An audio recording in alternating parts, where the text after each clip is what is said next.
Good morning, 8th grade. We are almost to the end of our rounds together, and I want to make sure that today I ruffle some feathers. Y'all know I always bring a little something. I hope everybody is doing well. Shout out to Lott Middle School. That's my home, so I got to talk to my principal and my assistant principal, Mr. Golden, Miss Merriman. Shout out to Braden. Shout out to Lily. I want to say hello to some of my students. And we're going to get started today because we got a lot to cover in a short amount of time. We're not going to get too deep, and we will have a little fun today. So what are we talking about today? We're talking about argument writing, okay, and figuring out what is that all about. Okay, our agenda today is number one, we're going to review the standard. We have to identify our targets for the day, and then we're going to look at the ins and outs of argument writing. So by the end of this lesson, I want you to be able to say, I can identify the elements of argument writing, elements, pieces, parts, okay? And I want you to be able to make a claim, and we will talk about what is a claim and how you'll be able to make one by the end, and I know that you will be able to do that. Okay, our standard today. You know, we've had these, the last few weeks we've been together, we've had these ginormous standards with these big words, and it's just a mouthful. And today we got something that's pretty simple. So we're talking about writing. So we've got our W. So W 8.1, write arguments to support a claim with clear reasons and evidence. This is the super simple version of it because it was a little wordy and we just brought it on down a little bit. Okay, so first, what an argument is not, okay? It is not one or more people yelling at one another. I mean, that is an argument, but that's not the type that we're talking about today, so that doesn't go. Okay, what is an argument? It is an essay, it is a discussion, it is a writing that presents both sides of an issue, okay? There are always two sides to an issue, right? So if you get into an argument or a disagreement with somebody about something and everybody wants to present their side, okay? So we're gonna look at that today. But first, we want to talk about what are those elements, okay? What are the elements of an argument? I'm so glad that you asked. There are 6 parts to an argumentative essay. So we have a claim, we have reasons, evidence, explanation, a counterclaim, and a rebuttal. And we're going to look at all of these and the definitions, so don't get all stressed if you don't exactly know what every one of these are. Okay, so let's talk about a claim. Okay, it's the writer's stance or a position on a topic or a subject. Okay, now I've given a couple examples here. Let's look at the first one. This is not a claim. If you say chocolate ice cream is better than strawberry and you've been arguing with your cousins about this all the time that we've been out, listen, this is not a debatable issue. You don't have any way to make them know that it's better. And what if they're allergic to chocolate, so they think strawberry is better anyway, okay? And you'll understand why it's not a claim as we go on, but just know that it's not something that you can actually prove, okay? Now, here's a claim. Michael Jordan is the greatest basketball player of all time. I know some of y'all are out there thinking some other names. I'm wondering if you got the name in your head that I have on the next screen or so, but that is a claim, okay? Michael Jordan is the greatest basketball player of all time. All right, the next part of an argument is the reasons why you think something, okay? The main points that use logic or reasoning to justify the writer's claim is why you think it, why you feel that way, why you believe that, okay?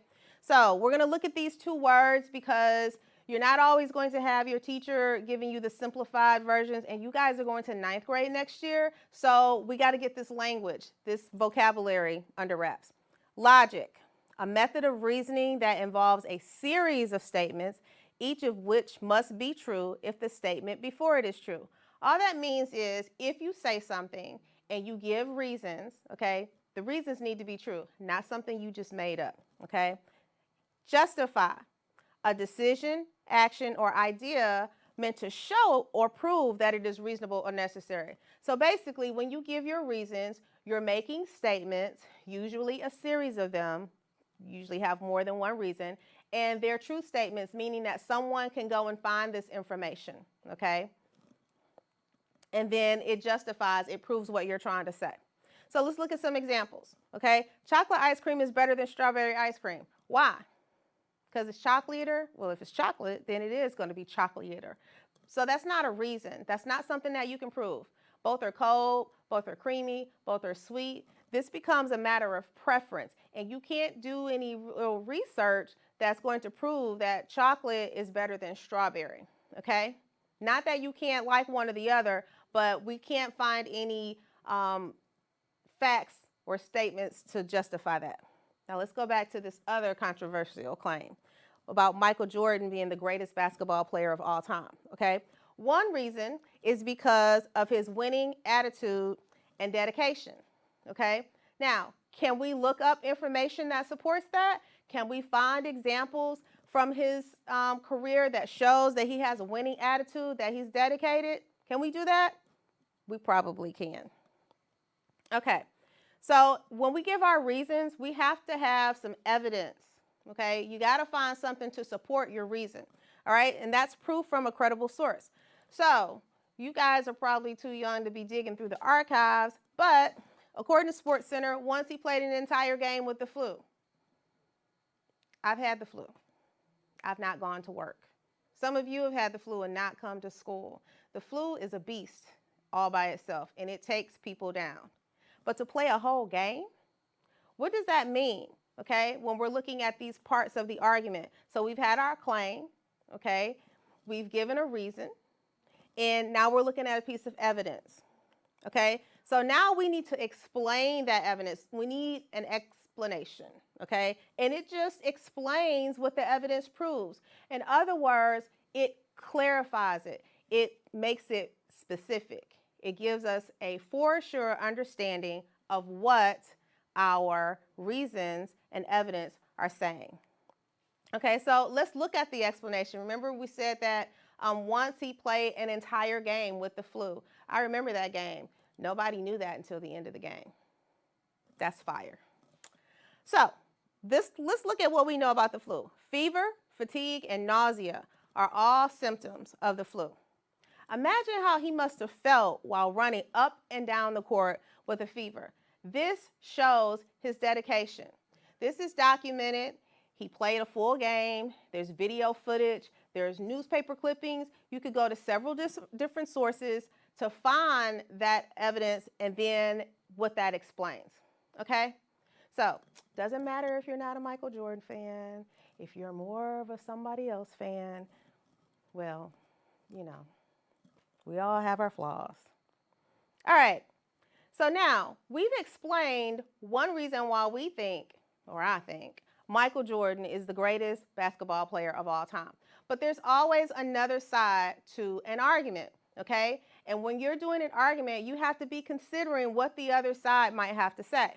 That's our counterclaim, okay? The opposing side, okay? Think of it like boxing. You got your stance. There's somebody on the other side. You're trying to make your point, and the opposing side is coming at you, and you got to anticipate that, what they're going to do and what they're going to say. So that's where we are with the counterclaim, okay? The other side. Now, some sports fanatics may say that LeBron James is the greatest of all time. That's highly debatable. But if we're considering that, do we have information to support why, to help show why LeBron James is not greater than Michael Jordan? Is there evidence to prove that? Could there be anything to bring down the king? I got a little something. This is the rebuttal, okay?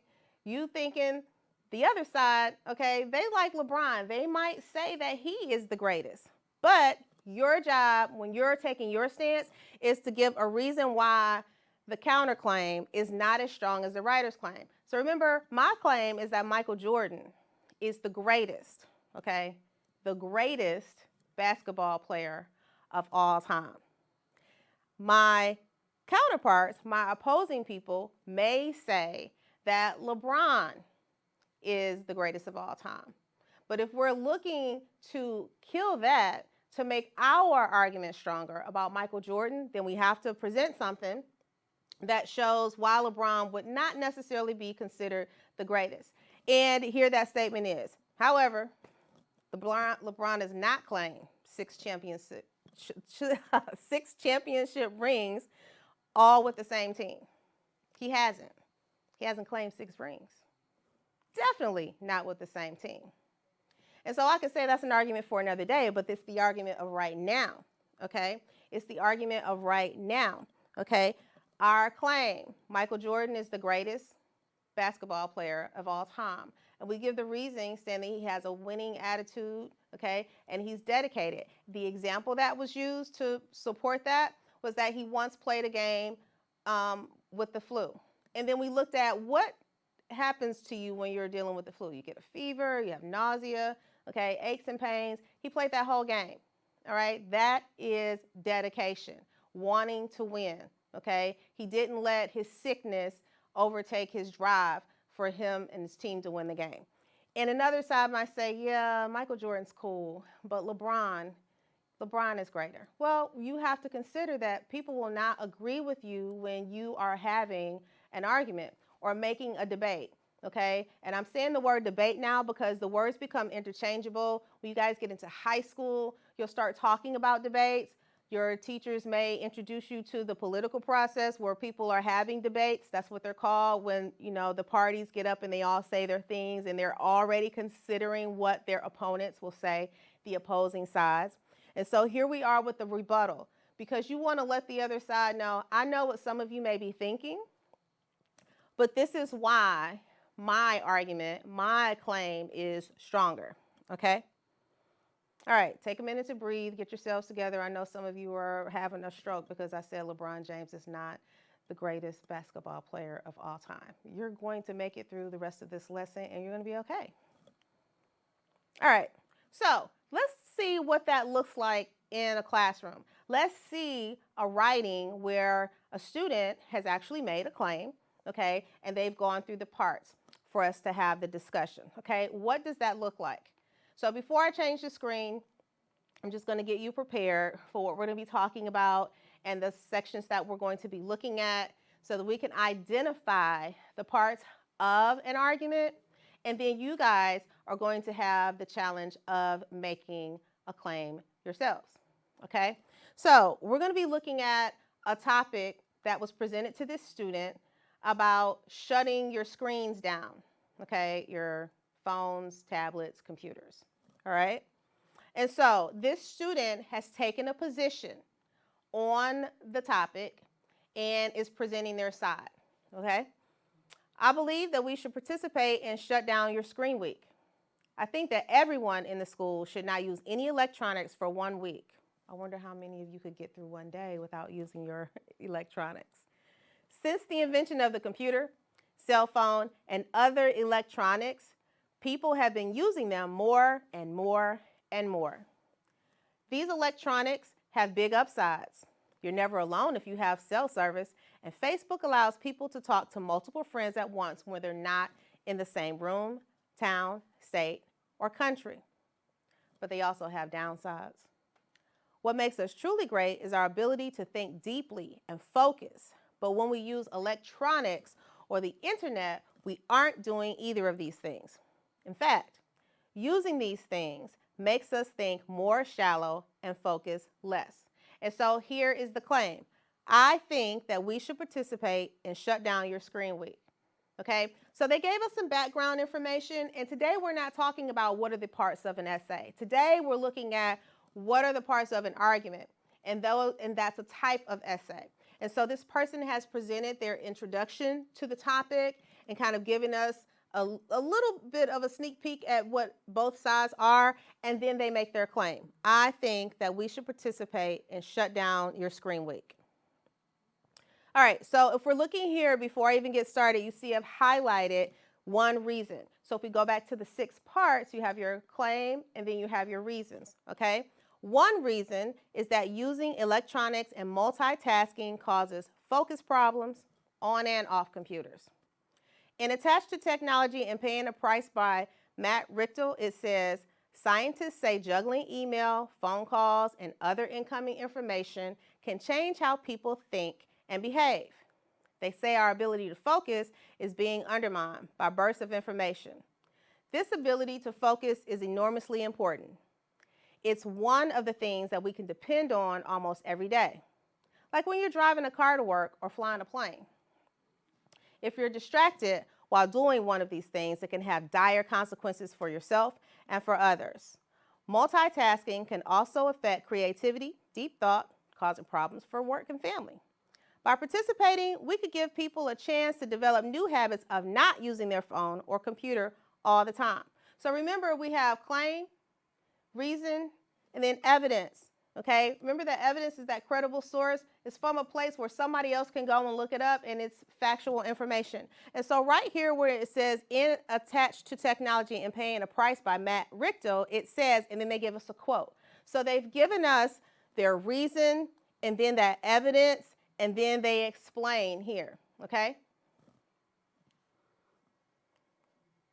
Okay. So this is our next section, and we're going to look just a little bit deeper, okay? Now some people say that we shouldn't participate because technology makes you smarter. Why stop doing something that's helping yourself? In an imaging study by Dr. Small, he found that internet users show greater brain activity than non-users, suggesting they were growing their neural circuitry. While they may be growing their neural circuitry, they were also changing a characteristic of the brain that was thought to be unchangeable: the ability to only process one stream of information at a time. This ability allows humans to think deeply, an important characteristic in today's society. By changing it, they were preventing themselves from having the ability to think deeply. Now, if you feel like this whole discussion is over your head, it's cool. I'm not asking you to understand about neural circuitry. Side note, though, this is written by an 8th grade student, okay? But what we're looking at in here, if you can see these highlighted parts, remember we talked about you make a claim, and then you give your reasons, okay, that evidence, and then you have to explain that. And then you got to go back to that what? Remember, it's like boxing, and you're looking at your opponent. You got to go back to that counterclaim. Okay, so here they acknowledge what the other side may be saying. Now some people say that we shouldn't participate because technology makes you smarter. Why stop doing something that's helping yourself? Okay, so they've acknowledged that the other side may say, hey, this shut down your screen week. No, we don't need to do that, okay? But then they go into the rebuttal. The rebuttal is going back to show where the argument is stronger for the writer, okay? While they may be growing their neural circuitry, they were also changing a characteristic of the brain, and then it goes on, okay? So again, going through those parts, we had a claim, okay? They want to do shut down your screen week. They gave a reason, okay? Using electronics causes focus problems on and off the computer, and then they explain that this ability to focus is enormously important. I'm all tongue-tied this morning. And then they come back to the counterclaim and then the rebuttal, okay? So you can't just say something and then not explain it because you don't have an argument. You want to give some solid reasons. You want to give some evidence that somebody else can say, hey, I saw that too in so-and-so's newspaper, a magazine, a TV show, okay? It could actually be if you were in a lecture, like when presenters and speakers come to your schools and they're giving you information, that would be a credible source. And credible just means trustworthy. That's all it means, okay? Now, what I want you to do is think about those parts, and if you didn't grab your pen and your pencil, you guys know you're supposed to do that every time we come to it. I want you to do that now. And I want you to be thinking about those 6 parts, okay? But what we're going to focus on for the next couple minutes is just you guys being able to make a claim, okay? Because if you can make a claim, you should be able to give solid reasons to support it. Don't overthink it. Just think, make a solid claim, take a position, and then you tell why. Okay? So now it's your turn. Okay, so the topic that I've chosen is about Netflix and Hulu, okay?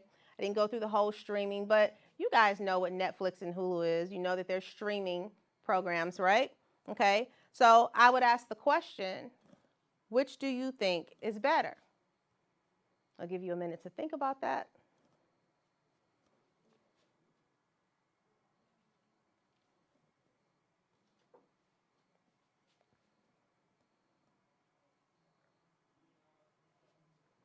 Okay, now if you know which one you like, I want you to take that, okay? and I want you to begin trying to make a claim. Okay? So when you make a claim, you want to create a statement. Okay? You don't really just want to say Netflix is better than Hulu, Hulu is better than Netflix. You want to make a solid statement that is showing your stance, your position, your thoughts, your belief. Okay, I have Netflix, I have Hulu.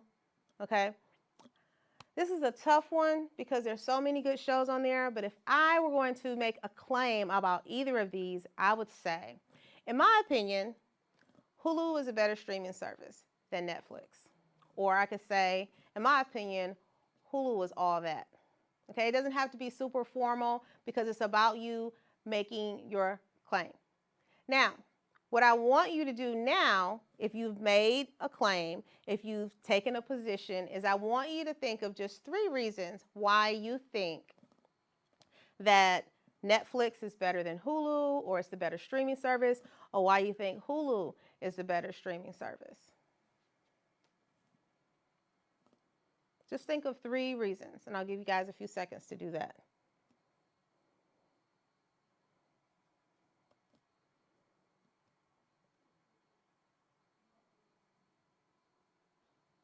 Okay, for those of you who are still working in your packets, if you're finishing up your online work and you're in that area of argument writing, you know that you have to make that claim, okay? You know that you have to give those reasons. And you may not have necessarily gotten down to the part with the counterclaim and the rebuttal, but you still have to make a claim to even get started. If you remember persuasive writing from 3rd quarter, then you remember we started with that claim. We have to give those reasons. We had to do that evidence, okay, and you needed to explain it. So I kind of took another trip around it to give you guys a little time to be thinking of your reasons. You can't be like, I like Netflix because Netflix is fire. Well, that's not a reason. That's your opinion, but that's really not a reason. If you tell me it's fire, what's fire about it? Okay? Now, I went with Hulu. I chose Hulu because Hulu gives you the option to watch TV shows, Hulu originals, and movies that are not on Netflix. So those are my 3 reasons, okay? My 3 reasons. My son likes Netflix better. I'm not really sure why. I catch him watching a lot of the weird cartoon shows though. So that may be one of your reasons for it. At one point, Netflix had more shows than Hulu, so that might be a reason that you choose Netflix over Hulu. Okay? Now, if you have your 3 reasons, be thinking about how could you give evidence to prove that. Okay? You can't keep writing the same types of sentences over and over again. You got to dig a little bit and you have to give that evidence. Because when you're writing an argument, you want people to take what you have to say seriously. That doesn't mean agree with you. It just means that you present your side. And here's a side note. I'm talking to all the kids and maybe your parents aren't around while you're watching this. Let me just say this. When you do an argument and you're doing it verbally, you want to make sure you got all your information so that when you speak, people have to consider what you're saying. So, we're at the end of the school year. You guys are trying to convince your parents of things. That's called an argument. Make sure you got your information, okay? Make your claim. Give your parents the reasons why you want to do something. Make sure that you're able to give them the evidence that supports that and be able to explain it, okay? So we've covered argument. Next week, we're going to dig a little bit deeper into looking at the arguments and looking at that counterclaim and that rebuttal, looking at those explanations. I'm so glad that y'all hung out with me today. I hope that you learned something. I hope that you take those 6 pieces, particularly the first 4, and create an argument to your parents about Netflix and Hulu and bring that information with you next time. And I will see you next Tuesday. Hope you guys have a great rest of the week.